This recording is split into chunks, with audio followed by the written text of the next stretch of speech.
कि कर्नाटक के शिवमोगा में कल एक युवक की हत्या कर दी गई। इस युवक पर कल रात 9:15 के करीब हमला किया गया, जानलेवा हमला किया गया, जिसके बाद उसे अस्पताल ले जाया गया, लेकिन तब तक युवक की मौत हो गई। इस घटना के बाद शहर में धारा 144 लगा दी गई है, हर जगह कड़ी सुरक्षा कर दी गई है। साथ ही शिवमोगा शहर के सभी स्कूल और कॉलेजों में आज छुट्टी भी कर दी गई है। युवक की हत्या की वजह क्या रही है, इसकी अभी तक कोई जानकारी नहीं मिली है।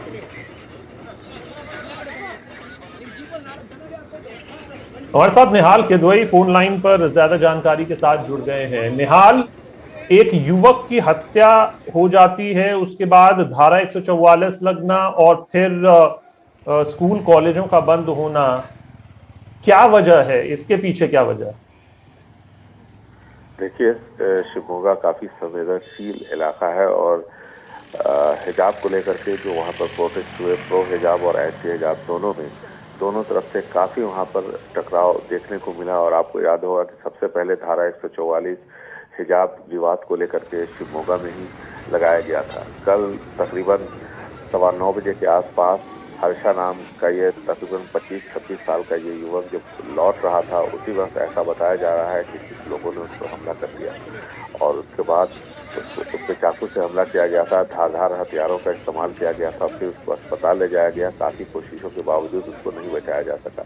अब से थोड़ी देर पहले कर्नाटक राज्य के बजरंग दल के जो कन्वेनर हैं रघु सकलेशपुर, उनसे मेरी बात हुई थी। उनका यह कहना था कि वो बजरंग दल का काफी सक्रिय सदस्य था और पुलिस से जिस तरह की कार्रवाई की वो उम्मीद कर रहे हैं, अब तक पुलिस ने कार्रवाई नहीं की है। इसलिए अभी उनकी बैठक हो रही है बजरंग दल की दूसरे वरिष्ठ नेताओं के साथ, उसके बाद आगे की रणनीति तय की जाएगी। इस बीच में कर्नाटक के गृह मंत्री ज्ञानेंद्र अब से थोड़ी देर पहले शिवमोगा के अस्पताल में गए, जहां पर हर्षा की डेड बॉडी अभी रखी गई है पोस्टमार्टम के लिए। वहां पर उसके परिवार के लोगों से वो मिले। थोड़ी देर बाद वो मीडिया को भी जानकारी देने वाले हैं, मीडिया से इंटरेक्शन उनका होने वाला है। कुल मिलाकर के स्थिति वहां पर काफी संवेदनशील है और ऐसे में वहां पर धारा 144 लगा दी गई है। ये जानकारी भी मिली है कि कुछ गाड़ियों को भी कल रात में गुस्साई भीड़ ने जलाया था। उसके बाद ऐसे हालात दोबारा वहां पर पैदा न हो, इसलिए फौरन वहां पर पुलिस की गश्त बढ़ा दी गई और पूरे शहर में धारा 144 लगा दी गई और एहतियात के तौर पर स्कूल कॉलेजेस को बंद कर दिया गया। शुक्रिया निहाल इस जानकारी के लिए। एक छोटे से ब्रेक के लिए रुक रहे हैं। खबर मणिपुर से, जहां कल रात एक आईईडी बम धमाका हुआ है। इस धमाके में पुलिस सूत्रों के मुताबिक आईटीबीपी के 2 जवान घायल हो गए हैं। यह हादसा बीती रात करीब 9 बजे एक दवा की दुकान के पास हुआ, जहां सुरक्षा बल के जवान पेट्रोलिंग कर रहे थे, जिसमें आईटीबीपी के 2 जवान घायल हो गए, जिसके बाद उन्हें अस्पताल ले जाया गया। हमारे संवाददाता रतनदीप चौधरी हमारे साथ जुड़ गए हैं फोन लाइन पर। रतनदीप, 28 फरवरी को मणिपुर में पहले चरण के चुनाव भी होने हैं, उससे पहले ये धमाके की खबर आई है, क्या अपडेट है अभी तक?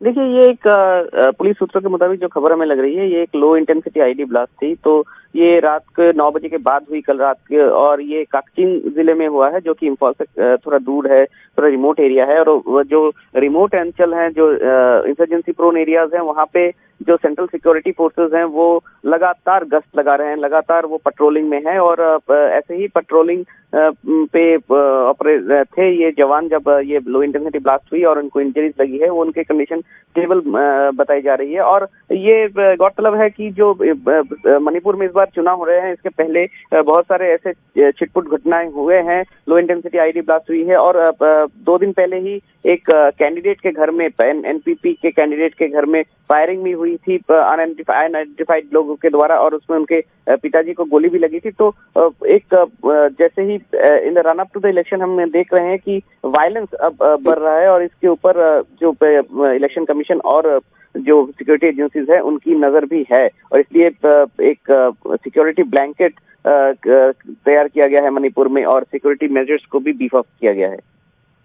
बिल्कुल रत्नदीप, अगर आप हमारे दर्शकों के लिए समझा सकें, ये लो इंटेंसिटी आईईडी ब्लास्ट कहा जा रहा है, तो इससे कितना नुकसान होता है, क्या मतलब होता है, अगर आप दर्शकों के लिए समझा सकें?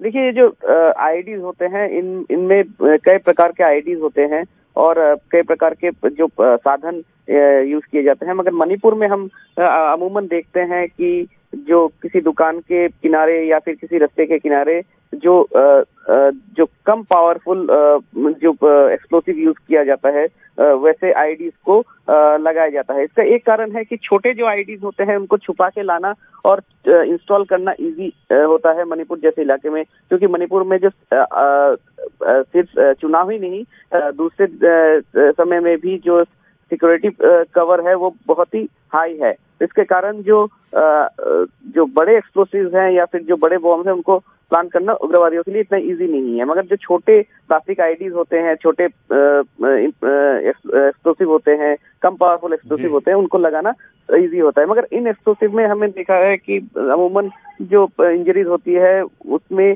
फेटल इंजरीज कम होती है। तो ये इसमें जो उग्रवादी संगठन है, इनका मकसद होता है दहशत को, लोगों के दिल में दहशत फिर से पैदा करना, एक टेरर पैदा करना, और जान माल के नुकसान करना इतना ज्यादा उनका टारगेट नहीं होता जितना टारगेट टेरर पैदा करना होता है। शुक्रिया रतनदीप इस पूरी जानकारी के लिए। तो देर रात मणिपुर के काकचिंग जिले में आईईडी ब्लास्ट हुआ है, लो इंटेंसिटी बताया जा रहा है, जिसमें 2 आईटीबीपी के जवान घायल हुए। एक ब्रेक। तीसरा मोर्चा बनाने का लगातार प्रयास कर रहे तेलंगाना के मुख्यमंत्री के चंद्रशेखर राव रविवार को महाराष्ट्र के मुख्यमंत्री और शिवसेना प्रमुख उद्धव ठाकरे और एनसीपी प्रमुख शरद पवार से उन्होंने मुलाकात की। दोनों से मुलाकात के बाद उन्होंने ये भी कहा कि देश जिस हालात में है उसको लेकर बदलाव की जरूरत है, उसको लेकर उन्होंने चिंता भी जताई। एक रिपोर्ट। रविवार के दिन मुंबई पहुंचे तेलंगाना के मुख्यमंत्री के चंद्रशेखर राव के स्वागत में जगह जगह पोस्टर लगाए गए थे। अपने प्रतिनिधि मंडल के साथ मुंबई पहुंचे केसीआर ने मुख्यमंत्री उद्धव ठाकरे सहित शिवसेना के कुछ नेताओं से वर्षा बंगले में मुलाकात की। तीसरे फ्रंट बनाने का प्रयास कर रहे केसीआर ने केंद्र सरकार पर निशाना साधा। जो कि 2 राजनीति जब मिलते हैं तो ऑटोमेटिकली राजनीति की बात आता ही है। आज जिस प्रकार का देश चल रहा है इसमें बदलाव आना चाहिए, क्योंकि 75 साल के आजादी के बाद जो संभावित रूप से जो चीज होना था वो नहीं हुआ। हम लोग एक बात पे तो सहमत हो गए कि देश में एक बड़ी परिवर्तन की जरूरत है। महाराष्ट्र के मुख्यमंत्री उद्धव ठाकरे ने भी प्रेस कॉन्फ्रेंस के जरिए केंद्र सरकार पर निशाना साधा।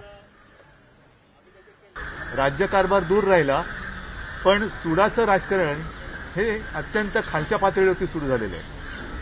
हे सुडाचं राजकारण ही काय आपल्या देशाची परंपरा नाही आणि हे आमचं हिंदुत्व तर अजिबात नाहीये। सुडाचं राजकारण करणं हे इसमें हमारा हिंदुत्व ऐसे नहीं है, बदला लेने वाला। तर ह्या गोष्टी जर का अशा चालू राहिल्या तर देशाला शेवटी भविष्य काय, भवितव्य काय। उद्धव ठाकरे से मुलाकात के बाद केसीआर ने एनसीपी प्रमुख शरद पवार से उनके घर पर मुलाकात की। मुलाकात के बाद शरद पवार ने कहा कि इस मुलाकात में उन्होंने देश के मौजूदा हालात को लेकर चर्चा की। इन सभी से हमारी बात यही हो गई, डेवलपमेंट। मीडिया से बात करते हुए तेलंगाना के मुख्यमंत्री केसीआर ने कहा कि आने वाले दिनों में वो और भी नेताओं से मिलेंगे और इस पर एक बैठक करेंगे। केसीआर लगातार गैर बीजेपी और गैर कांग्रेस नेताओं को एक साथ लाने की बात कर रहे हैं, लेकिन महाराष्ट्र के महाविकास आघाड़ी सरकार में कांग्रेस की एक अहम भूमिका है। ऐसे में इस पूरे बैठक को लेकर कांग्रेस क्या कुछ कहती है ये भी देखना काफी अहम होगा। मुंबई से कैमरा पर्सन अशोक महाडिक के साथ सोहित मिश्रा, एनडीटीवी इंडिया। हरियाणा में 5वीं और 8वीं कक्षा में बोर्ड की परीक्षा के प्रस्ताव को लेकर विरोध शुरू हो गया है।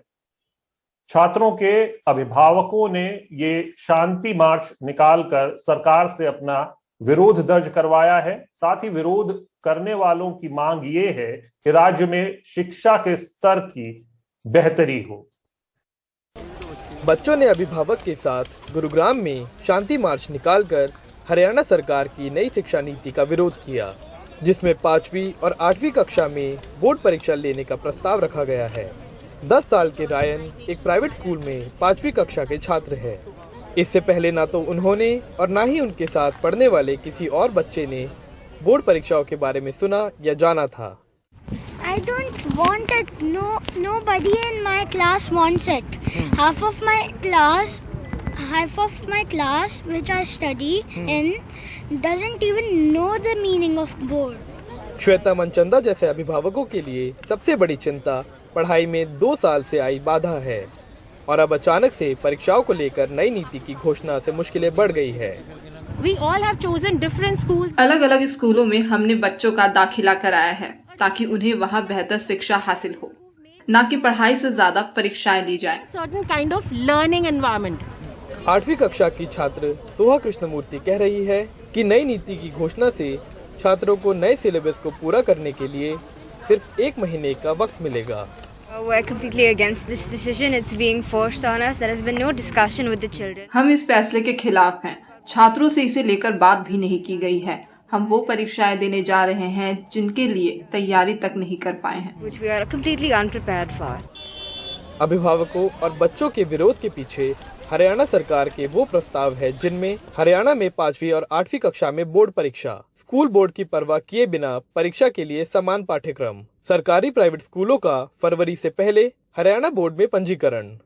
9 फरवरी को स्कूलों के संगठन ने पंजाब हरियाणा हाईकोर्ट में एक याचिका दाखिल कर सरकारी आदेश पर स्टे लगाने की मांग की थी। 10 फरवरी को हुई पहली सुनवाई के बाद कोर्ट ने 4 अप्रैल को होने वाली अगली सुनवाई तक अपना फैसला सुरक्षित रखा है।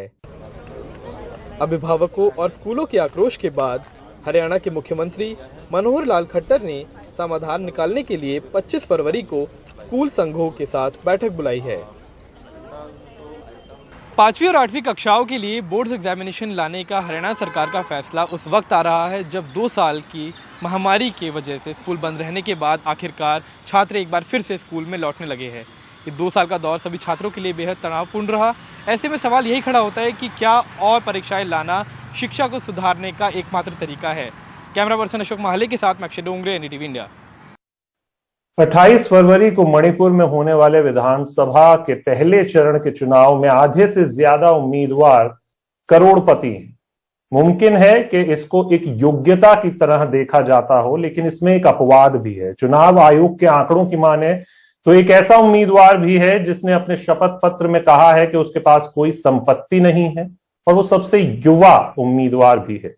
रत्नदीप चौधरी की ये रिपोर्ट देखिए। घर घर प्रचार कर रहे 26 साल के निंत उजाम पोपीलाल सिंह मणिपुर विधानसभा चुनाव में सेकमई क्षेत्र के सबसे युवा उम्मीदवारों में से एक हैं। ये विधानसभा सीट मणिपुर में इकलौती सीट है जो अनुसूचित जाति के लिए आरक्षित है। कांग्रेस से टिकट नहीं मिला तो पोपीलाल एनसीपी के टिकट पर चुनावी जंग में कूद पड़े। इन्होंने जो शपथ पत्र चुनाव आयोग को सौंपा है उसके मुताबिक इनके पास कोई संपत्ति नहीं है। मणिपुर में ये अजीबोगरीब मामला है कि जहां 191 में से 173 उम्मीदवार करोड़पति हैं।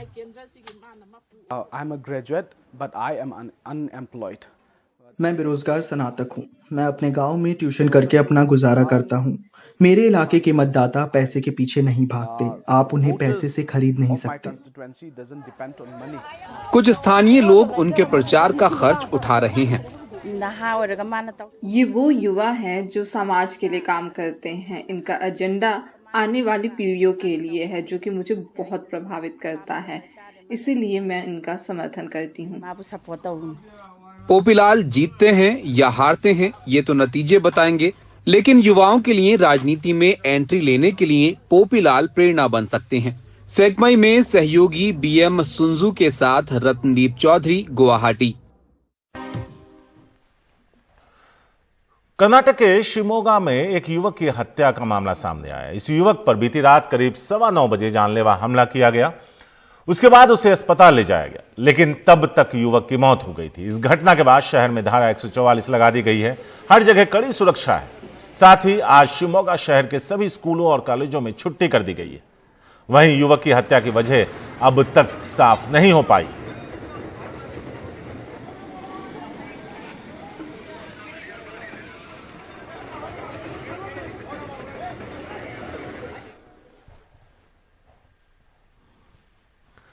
मणिपुर के कॉकचिंग जिले में कल रात आईईडी धमाका हुआ। पुलिस सूत्रों के मुताबिक इस धमाके में आईटीबीपी के 2 जवान घायल हो गए।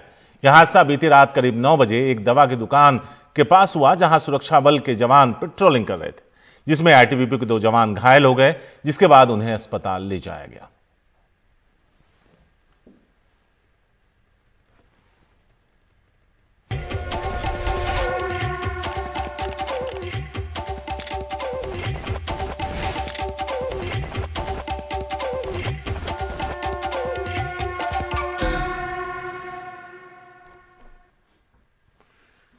लखनऊ की सरोजनी नगर सीट पर कल मुख्यमंत्री योगी आदित्यनाथ ने रोड शो किया। इस दौरान बीजेपी उम्मीदवार राजेश्वर सिंह भी उनके साथ थे। राजेश्वर सिंह हाल ही में ईडी की नौकरी छोड़ बीजेपी में शामिल हुए थे। वहीं समाजवादी पार्टी के अध्यक्ष अखिलेश यादव भी अपने विजय रथ के साथ यहां पहुंचे।